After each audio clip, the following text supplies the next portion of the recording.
smoke jacket, just the way you imagined it. And I remember sitting on the sofa directly across from him, and he's sitting there with his hands folded, and he's talking to us, and he's like, Ruben, you know, we've got a song for you. We know the direction, all that stuff. Clay, you know, he goes down the line.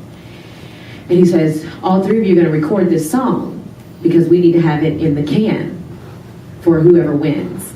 Or the top two have to sing it, that same song, on finale night. Well, so I'm sitting there, and it's like looking at a pot of gold, and I can't touch it. That's what it was like for me.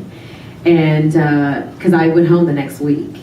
So American Idol has first right of refusal on all the top 10 contestants on the show.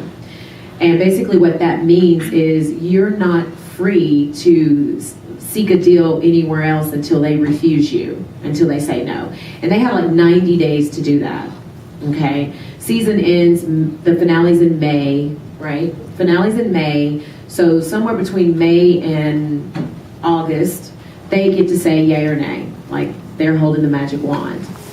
And we're in rehearsals preparing for the tour. So I'm being very persistent. I'm calling them every day. Are you going to sign me? Are you going to sign me? Are you going to sign me? I need to know. I need to know. I need to know. Because I had collected a stack of business cards while I was on Idol of every person that I had met. You know, whether they were in the music business or not, I kept their card. Because I thought, who knows what's going to happen when we get off this show? I don't know what's going to happen. I have no clue. I don't know what I'm going to be doing. Am I going to go back to Nashville? I don't want to go back to Nashville. You know, like all these questions are going through your head, so you're trying to have a plan, you know, as much of a plan as you can.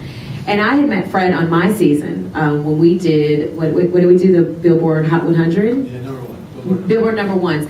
And he took us to Billboard offices, and we walked around. We sat in the conference room, and he talked us through everything that he did, what charts.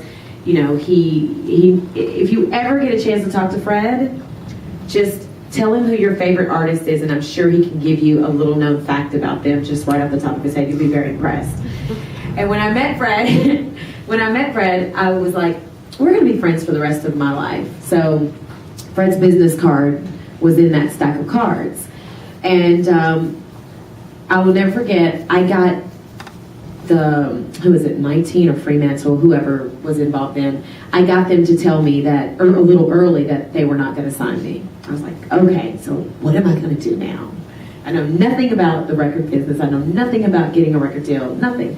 But I do know that I was just on one of the most popular talent shows, and millions of people saw me, so that has to carry some weight. So I called Fred, and I was like, what am I going to do? And I called my lawyer. We all had a lawyer, and he's actually here in New York. I called him. I was like, what am I going to do?